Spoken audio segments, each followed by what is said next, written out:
अगर किसी के ऊपर कोई शाप है वो है गिल्ट में रहना।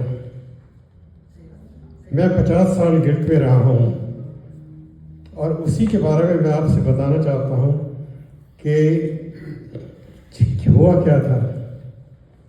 1965 में मैंने हिंदुस्तान छोड़ा था जब मैं यहाँ आया था, और 2015 तक मैं गिल्ट में रहा था।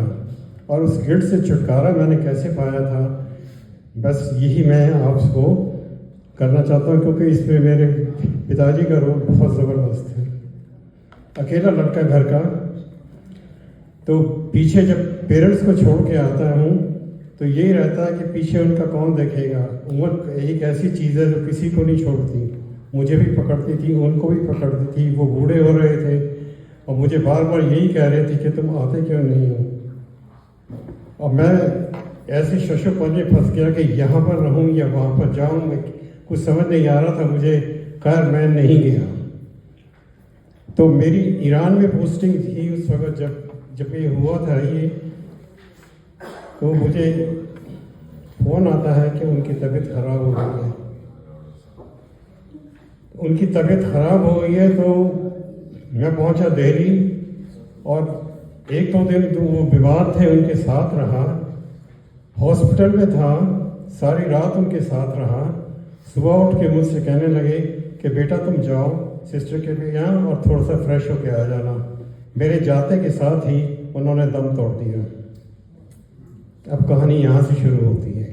तो मेरे दिमाग में एक कीड़ा ऐसा बैठ गया कि जैसे ही मैं 77 में होऊंगा, मेरा ख्याल मेरा भी टाइम वही आएगा। वही एक लाइन दिमाग में पहुँच गई कि बस that's it, the moment I reach 77 I am gone.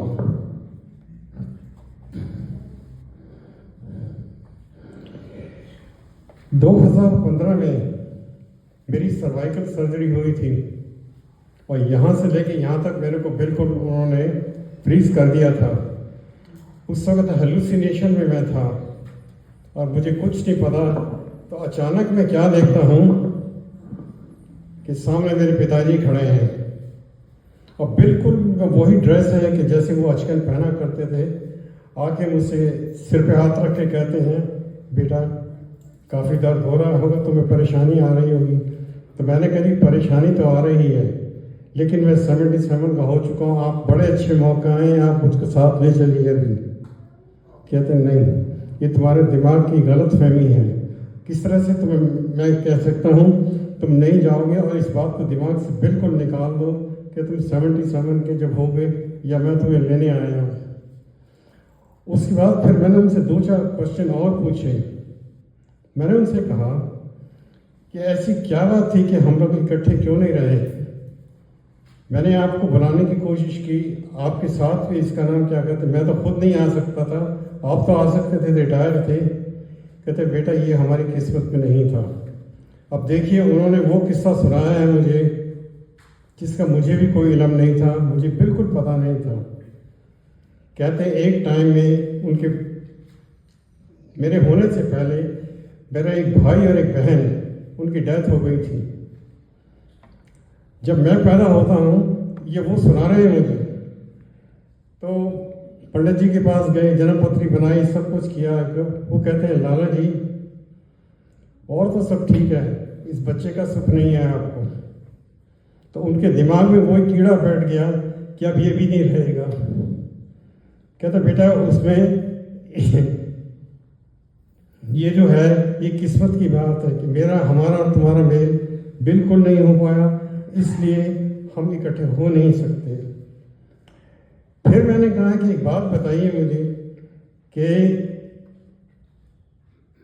Hospital के बेड में सारी रात में आपके साथ रहा, आपने क्यों मुझे कहा कि तुम चले जाओ। कहने लगे ये किस्मत की बात है, मैं भी नहीं चाहता था कि तुम जाओ, और मैं तो चाहता था कि तुम्हारी गोद मेरी, मतलब मैं अपना शरीर छोड़ूं, लेकिन किस्मत को मंजूर नहीं था। तुम्हें भेजने के बाद मुझे पता चला